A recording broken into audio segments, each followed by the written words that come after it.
Cool beans. We have one last discussion for today, which all three we saw it together, didn't we? We We saw it did. Yeah, in a we big little group. I almost did. didn't go because I wasn't feeling that well that day, but I got in there just in time, and we saw Uncharted, starring we Tom did. Holland and Mark Wahlberg. So yeah, let's jump straight into it. Adrienne, I know you really enjoyed this film. Tell us about Uncharted. I just thought it was a fun action flick. I've got no history with the video games. Before we saw it, I did do a couple of YouTube deep dives because I wanted to understand why the fans were so unhappy with a lot of the casting. And after watching it, comparing it to what they looked like in the games, I totally get it. But I mean, I don't have anything to hold on to. So for what it was, I enjoyed their chemistry and I actually liked the fight sequences and even the animation way more than I anticipated. I liked that it felt like you were actually watching a video game for a lot of it. And I just thought it was a lot of fun. I mean, like, I'm not going to give it a 10 out of 10. And it's clearly about to become a 3-picture, franchise. But yeah, I enjoyed it. Yeah. Jesse, I believe you're on the opposite end of the spectrum for this, aren't you? Yeah. This is easily the worst movie I've seen all year. Easily. Shit characters, shit script. Tom Holland, horribly miscast. I said in the TikTok he was horribly miscast. And what do you know? He was horribly miscast. I'm shocked. The only positives I could say about this film is it's always nice to see Mark Wahlberg in a movie. That's literally the only positive I could say about this film. I just didn't. And like as I've mentioned before, I'm not like a huge fan of the video games. I've played them, I've enjoyed them.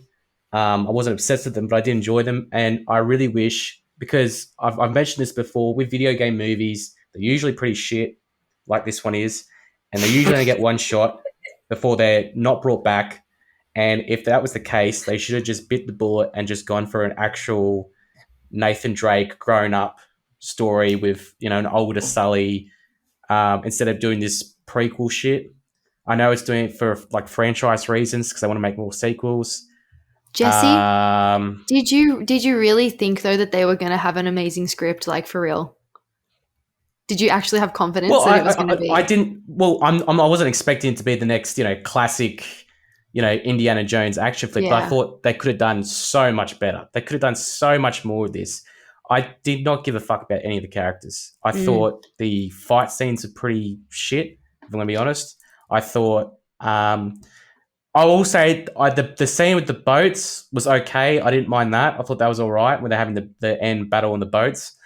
But everything else, I was just waiting for the time to tick away so I could leave. And completely forget about this movie. I thought Tom Holland was playing Tom Holland, as we suspected.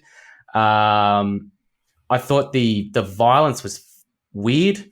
There's that scene where that one assassin girl kills Antonio Banderas, which I don't even know why the fuck Antonio Banderas even bothered with this movie. Yeah, it was a bit really random. He must have been like I really need money. Like he must have really wanted a good payday. But there's a scene where she kills him and she's literally like cutting his throat, but as she's cutting his throat with a knife, there's nothing there. And I was like, I think I turned to you. I think I turned to you, Matt. I'm like, it's just me, or did I just see that? Like, she literally went across like that with his throat with the knife, and there's nothing there. There was nothing there. And then the next scene, he's on the ground. It's like a red line across his neck. Oh my God. like, that is so bad. The makeup artist was like saving. She didn't have much blood on the set that day, so she was trying to save whatever she had, using it very sparingly. I'd put this on Venom 2 level of garbage. Whoa. Okay, that's how bad I thought it was. Pretty bad. Yeah, it's just trash. I'd rather just forget about the whole thing. And yeah. There you go. Look, for a family-friendly 4-quadrant blockbuster, it was harmless. I think it was all right. I was expecting it to be a lot worse than what it actually was. I walked out kind of being like, like it was okay. It did what it set out to do. It didn't try and reinvent the wheel. I feel like it was made with little effort, but when you have that much money from Sony being pushed behind it, you don't need a lot of effort. You just need a lot of money. And that's what it is. So, look, I think, let's talk about Tom Holland, to his credit. One, he is doing a lot of physical, I don't know if he's doing his own stunts, but he is doing his own fight scenes. And I was surprised by that because generally there's a Spider-Man mask on his head. So seeing him do a few, dodging some punches and stuff, I was like, okay, that's nice. I don't think they were particularly amazingly shot or choreographed, but they were doing, they weren't using 100 shots for stunt doubles or whatever. So credit to Tom Holland. He did his own fight scenes from what I could tell, and he did a good job of that. And I think I was surprised that, so I went in thinking he was just going to do Peter Parker. And I feel like he did it. He made an attempt to be something different. It just wasn't that different. I noticed he tried to lower his voice a bit more on top of the American accent. And they really, the directors tried really, really hard to age him up. There's a lot of shots of him shirtless to show his muscles that he's gained, and fucking good on you, mate. You've got real ripped for this role. Yeah. They're always trying to make there's a lot of scenes where he's drinking alcohol. It's meant to be funny, but it's funny when you have this cowboy type, happy-go-lucky, swashbuckling older dude where it's he's an alcoholic, LOL. But when you have someone as young as him doing it, it's oh no, that kid's going to grow up to have a problem. It's not as charming when you have someone that young doing it. But I think he was okay as a generic action-adventure lead. As Nathan Drake, no, he's nowhere close. He wore the same shirt at some point. That was it. So that was the closest you got. Yeah, if I pretend it's not an Uncharted movie, I can go, this is an okay action-adventure film. I'm not going to put it up there with Pirates of the Caribbean or The Mummy, but it does all right. Of course, a lot of the little puzzles and stuff they do are not going to make sense and they're going to be kind of dumb. There always are in those type of movies. If anything, they're successfully living up to the trope.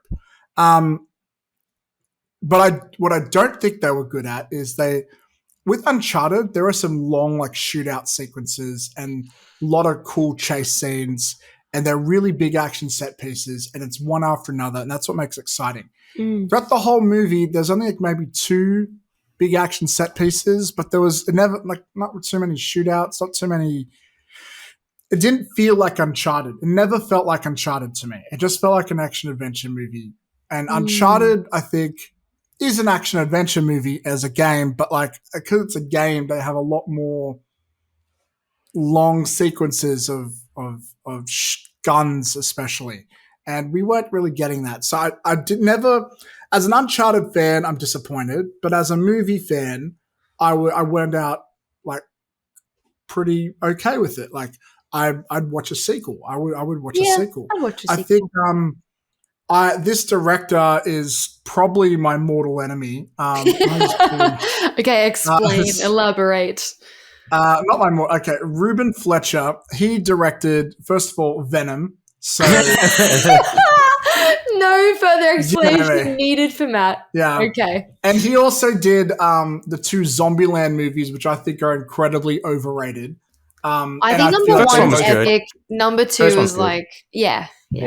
I feel like they both set up a premise and fail to live up to it. They're it's a movie all about rules, and then don't mention it for 90% of the movie, and it's that was the one thing that made your film unique, and you just don't touch